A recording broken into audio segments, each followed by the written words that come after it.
नमस्ते दोस्तों, आज हम बात करेंगे सीटीईटी सीडीबी का चैप्टर नंबर फर्स्ट। सीटीईटी का चैप्टर नंबर फर्स्ट, सीडीपी का चैप्टर फर्स्ट है जिसका नाम है विकास की अवधारणा एवं अधिगम से इसका क्या संबंध होता है, विकास किसको कहते हैं और अधिगम में इसका क्या रोल होता है, सारी चीजों को लेकर के हम समझने वाले हैं। चलिए बात करते हैं सबसे पहले विकास की अवधारणा। विकास क्या है, डेवलपमेंट क्या है? तो विकास एक निरंतर क्रमबद्ध तथा प्रगतिशील प्रक्रिया है। एक विकास एक ऐसी प्रक्रिया है जो क्या चलती रहती है, निरंतर कॉन्टिन्यूअसली चलती रहती है। क्रमबद्ध मतलब सिस्टम से चलती है और प्रगतिशील मतलब प्रोग्रेसिव रहेगी, जिसके द्वारा व्यक्ति के और इस प्रक्रिया के माध्यम से क्या होगा, व्यक्ति के शारीरिक, मानसिक, सामाजिक, भावनात्मक एवं नैतिक व्यवहार में गुणात्मक और मात्रात्मक परिवर्तन होते हैं। तो विकास की अवधारणा हमने क्या समझी कि विकास एक निरंतर क्रमबद्ध और प्रगतिशील प्रक्रिया है जिसके द्वारा किसी भी व्यक्ति के शारीरिक, मानसिक, सामाजिक, भावनात्मक एवं नैतिक व्यवहार में गुणात्मक और मात्रात्मक परिवर्तन होते हैं। विकास की अलग अलग लोगों ने परिभाषाएं दी है। सबसे पहली परिभाषा है एलिजाबेथ हरलॉक के द्वारा, जिन्होंने कहा है कि विकास केवल वृद्धि तक सीमित नहीं है। हमने भी पढ़ा है वृद्धि और विकास में जब डिफरेंस पढ़ा है तो पढ़ा है कि विकास जो होता है केवल वृद्धि तक सीमित नहीं होता है, बल्कि यह परिपक्वता के लक्ष्य की ओर बढ़ने वाली एक प्रगतिशील प्रक्रिया है। मतलब इसमें मैच्योरिटी की तरफ बढ़ने वाली प्रगतिशील मतलब कॉन्टिन्यूअसली होने वाली क्या है, एक प्रोसेस है।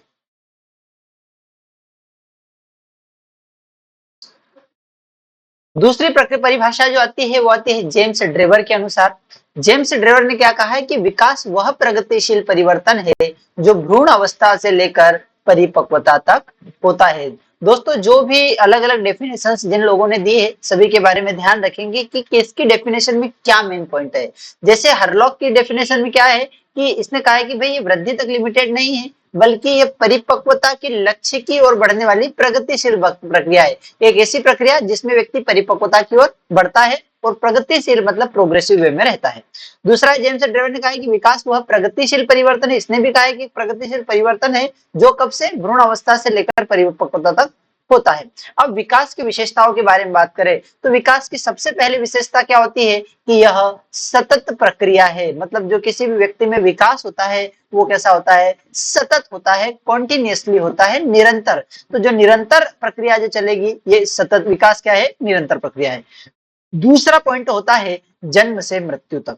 मतलब विकास कब से होगा तो इसको कहा जाता है वोम्ब से टॉम तक। मतलब जब बच्चा गर्भ में होता है जन्म से मृत्यु तक ये प्रक्रिया निरंतर रूप से चलती रहती है विकास। तीसरा क्या है, क्रमबद्ध होता है। क्रमबद्ध मतलब एक सिस्टमेटिक वे में होगा, एक सिस्टम से होगा, एक क्रम से होगा। कि सेफेलोकॉर्डल बोला मतलब पहले सिर का विकास होगा फिर दूसरे अन्य अंगों का विकास होगा। इसी तरीके से कहा कि सामान्य से विशिष्ट होता है। सामान्य से विशिष्ट का मतलब क्या होता है कि बच्चा पहले पूरे हाथ की मूवमेंट से करेगा। मतलब सामान्य प्रक्रिया क्या है, पूरे हाथ की मूवमेंट, और विशिष्ट क्या है, अपनी उंगलियों को चलाना जो है वो बाद में सीखेगा। मतलब ये प्रक्रिया कैसी रहेगी, सामान्य से विशिष्ट रहेगी। नेक्स्ट है विकास की गति अलग अलग होती है। मतलब सभी बच्चों में विकास की गति समान नहीं होती है। जैसे हमने कहा है कि एक स्पेसिफिक एज पर गर्ल्स की जो है बालिकाओं की उम्र, बालिकाओं की हाइट्स बढ़ती है जबकि उस समय बच्चों का विकास धीमा होता है। लेकिन जब बालिकाओं का विकास रुक जाता है तब बालकों का विकास होता है स्पेसिफिक एज को लेकर के। तो कहा गया है कि विकास की गति अलग अलग लोगों में अलग अलग हो सकती है। विकास की विशेषताओं में एक ये विशेषता होती है कि वंशानुक्रम एवं वातावरण से प्रभावित होती है। विकास को प्रभावित करने वाला फैक्टर क्या रहेगा, वंशानुक्रम, अनुवांशिकी भी इसको इफेक्ट करेगा, इंपैक्ट करेगा। दूसरा वातावरण भी इंपैक्ट करेगा। कैसे, वंशानुक्रम में हमने देखा है कि कई बार बच्चों की आंखें माता पिता की आंखों जैसे, माता पिता के चेहरों जैसे दिखते हैं। तो विकास तो हो रहा है लेकिन इसका इंपैक्ट किससे हो रहा है, वंशानुक्रम से हो रहा है। ठीक इसी तरीके से वातावरण का परिवेश का हम देखते हैं तो कोई बच्चा जिस भाषा क्षेत्र में रहता है, जिन बोली बोलने वालों के बीच में रहता है वो वैसी ही बोली सीख जाता है। तो यह किसका प्रभाव है, वातावरण का। तो विकास हुआ, भाषा का विकास, शरीर का विकास, लेकिन इस पर प्रभाव किसका पड़ा, वंशानुक्रम का भी पड़ा और वातावरण का भी पड़ा। अब बार बार शब्द आता है वृद्धि और विकास, कई मित्र जो हमारे हैं वृद्धि और विकास में कंफ्यूज होते हैं। तो दोस्तों ये बात ध्यान रखना है कि वृद्धि और विकास में आपको बिल्कुल भी कंफ्यूज नहीं होना है। क्यों? क्योंकि चलिए समझते हैं इसके डिफरेंस के बारे में। वृद्धि क्या है? तो वृद्धि किसी व्यक्ति के शरीर में परिवर्तन होना क्या है?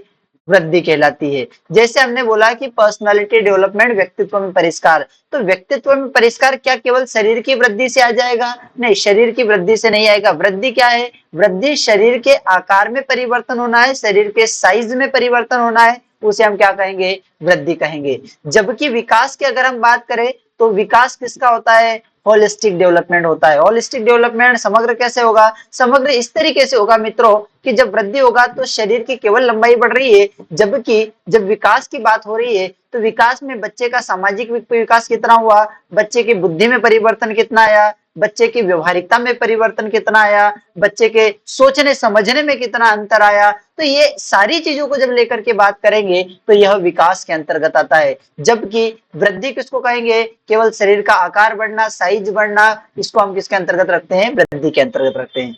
दूसरा होता है मात्रात्मक परिवर्तन होता है। मात्रात्मक परिवर्तन किस तरीके से होता है? कोई बच्चे की पहले वजन की बात करें तो किसी बच्चे का वजन 10 किलो था, लेकिन 2 साल बाद उसी बच्चे का वजन 15 किलो हो गया। तो ये क्या हो गया? ये मात्रा में परिवर्तन हुआ। क्या मात्रा में? कि पहले 10 किलो था, फिर 15 किलो हुआ। पहले हाइट 4 फीट थी, फिर 6 फीट हो गई। तो ये क्या हो गया? ये उसकी मात्रा में परिवर्तन होगा। लेकिन विकास किस में परिवर्तन आने वाला है? ये उसके गुणों में परिवर्तन होगा। ये गुणों और मात्रा दोनों में परिवर्तन होगा। विकास में क्या होगा? उसके गुणों में भी परिवर्तन होगा, मात्रा में परिवर्तन होगा। अर्थात ये कहा जा सकता है कि विकास जो है एक बड़ा अंतर है, जबकि वृद्धि उसके अंतर्गत एक छोटा सा भाग है। तो विकास समग्र होता है, जबकि वृद्धि एक स्पेसिफिक मात्रा में परिवर्तन है। कहा है कि वृद्धि का क्षेत्र क्या हो गया? सीमित हो गया, जबकि विकास का क्षेत्र क्या हो गया? व्यापक हो गया है। वृद्धि कब तक होगी? तो वृद्धि एक निश्चित आयु तक होगी। हमने देखा है कि बच्चे की हाइट कब तक बढ़ेगी? तो बोले हाइट बढ़ेगी 20 साल 25 साल तक हाइट बढ़ेगी, उसके बाद हाइट बढ़ना बंद हो जाएगी। तो क्या होगा? ये निश्चित आयु तक होगा। जबकि विकास जीवन भर चलता रहता है। व्यक्ति जहां भी जाता है 4 बातें सीख करके आता है। तो ये सीख करके आना किसके अंतर्गत आ जाएगा? विकास के अंतर्गत आएगा। उदाहरण में हमने बोला कि ऊंचाई बढ़ना, वजन बढ़ना वृद्धि के अंतर्गत आएगा, जबकि सोच में व्यक्ति के अंतर आना, भाषा में अंतर आना, व्यवहार में अंतर आना, ये किसके अंतर्गत आएगा? विकास के अंतर्गत आएगा। अगला है कि अधिगम मतलब क्या हो गया? जैसे हमने हमारे टॉपिक का नाम था कि भाई डेवलपमेंट का लर्निंग में क्या इंपॉर्टेंस हो सकता है, अधिगम में क्या इंपॉर्टेंस होता है। तो अधिगम मतलब क्या? तो अधिगम शब्द चूंकि सीडीपी में थोड़ा सा नया होता है, पहली बार जब हम सीडीपी या चाइल्ड डेवलपमेंट साइकोलॉजी पढ़ने के लिए जाते हैं, सीटेट की तैयारी करने के लिए जब जाते हैं, तो हमें यह शब्द थोड़ा सा नया लगता है। लेकिन हमें बिल्कुल भी चिंतित नहीं होना चाहिए। अधिगम का मतलब होता है लर्निंग। लर्निंग जो प्रक्रिया, सीखने की जो प्रक्रिया होती है, उसे हम क्या कहते हैं? अधिगम कहते हैं। अधिगम वह प्रक्रिया है जिसके द्वारा व्यक्ति अनुभव एवं अभ्यास के माध्यम से अपने व्यवहार में अपेक्षित स्थायी परिवर्तन लाता है। मतलब अधिगम क्या है?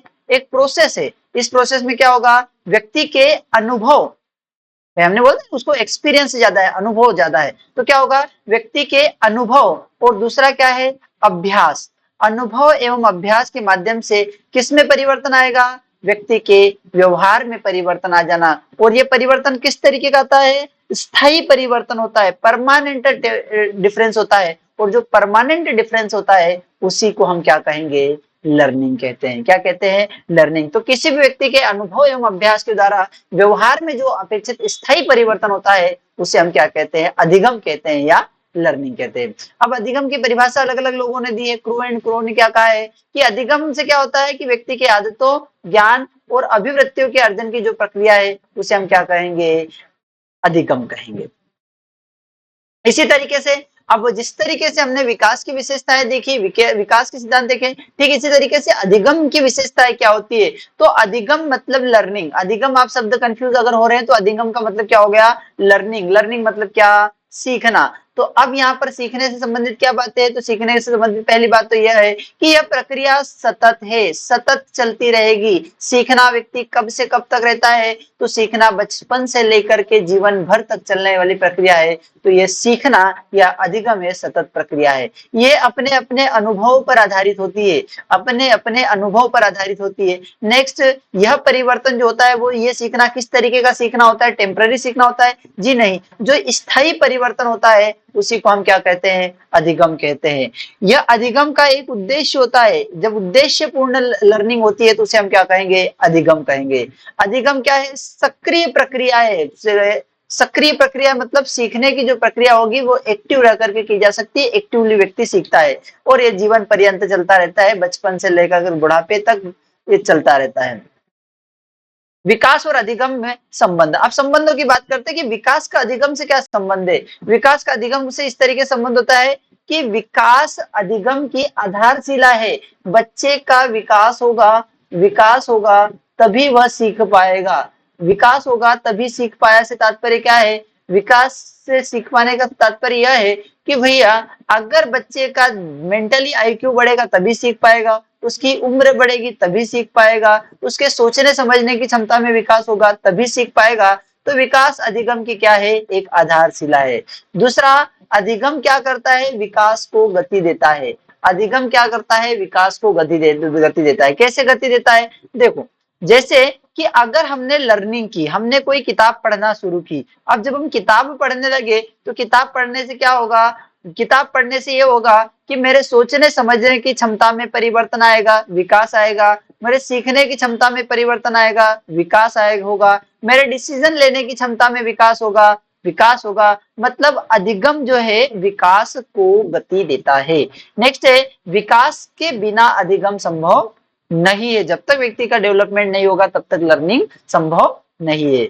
अधिगम के बिना विकास अधूरा है। दोनों एक दूसरे से रिलेटेड है। विकास के बिना अधिगम भी नहीं हो सकता है और अधिगम के बिना विकास भी नहीं हो सकता है। दोनों एक दूसरे से कनेक्टेड है, दोनों एक दूसरे के पूरक है। एक दूसरे के बिना दोनों क्या है? अधूरे हैं।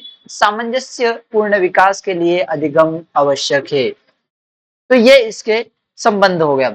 अगला पॉइंट आता है कि विकास एवं अधिगम के संबंध में प्रमुख मनोवैज्ञानिक जिनका नाम सुनते हैं उन्होंने क्या कहा है? तो जीन पियाजे भाई साहब ने कहा है कि संज्ञानात्मक विकास के अनुसार अधिगम होता है। अधिगम किसके अनुसार होता है? संज्ञानात्मक विकास। व्यक्ति के सोचने समझने की, निर्णय की लेने की जो क्षमता होती है, जो चीजें को ज्ञान बढ़ा, उससे ही उसका अधिगम होगा। विकास पहले होता है, अधिगम बाद में होता है। पियाजे साहब ने कहा कि भैया पहले क्या होगा? व्यक्ति का विकास होगा और उसके बाद उसकी सीखने की प्रक्रिया होगी।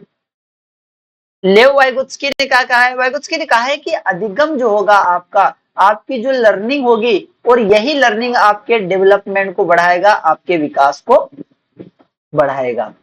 इन्होंने, लेव वाइगोत्स्की ने जोन ऑफ प्रॉक्सिकल डेवलपमेंट का एक टर्म दी, इसको ध्यान रखना। एग्जाम में कई बार पूछा जाता है कि ZPD का सिद्धांत किसने दिया? तो ZPD का सिद्धांत किसने दिया है? लेव वाइगोत्स्की ने दिया है। जेम्स ब्रूनर या जेरोम ब्रूनर ने कहा है कि उचित शिक्षण द्वारा किसी भी विषय को किसी भी आयु में सिखाया जा सकता है। इन्होंने क्या कहा है कि भाई सीखने की प्रक्रिया का आपकी आयु से कोई लेना देना नहीं है। ब्रूनर साहब ने कहा कि अगर आप किसी भी व्यक्ति को एक सिस्टमेटिक वे में अगर कोई चीजें सिखाते हैं तो वह किसी भी आयु में सीख सकता है। ये किसने दिया? ब्रूनर ने दिया। तो इस तरीके से हमने क्या पढ़ा दोस्तों? हमने पढ़ा विकास और अधिगम के बारे में। किसके बारे में पढ़ा? विकास और अधिगम के बारे में, कि विकास क्या है। हमने पढ़ा कि विकास क्या है, पहली बात, और दूसरा अधिगम से इसका क्या संबंध है। तो विकास मतलब हमने क्या कहा? विकास मतलब किसी भी व्यक्ति के में डेवलपमेंट होता है, उसी को हम क्या कहते हैं? विकास कहते हैं। और अधिगम का मतलब क्या होता है? लर्निंग होता है। दोनों एक दूसरे से क्या है? इंटरलिंक्ड है, दोनों एक दूसरे से कनेक्टेड है। ठीक है, और वृद्धि और विकास में अंतर समझा। तो आई होप आपको यह वीडियो अच्छा लगा होगा। अगर अच्छा लगा है तो लाइक, शेयर एंड सब्सक्राइब जरूर कर दीजिएगा तथा अन्य लोगों तक साझा जरूर करें। धन्यवाद।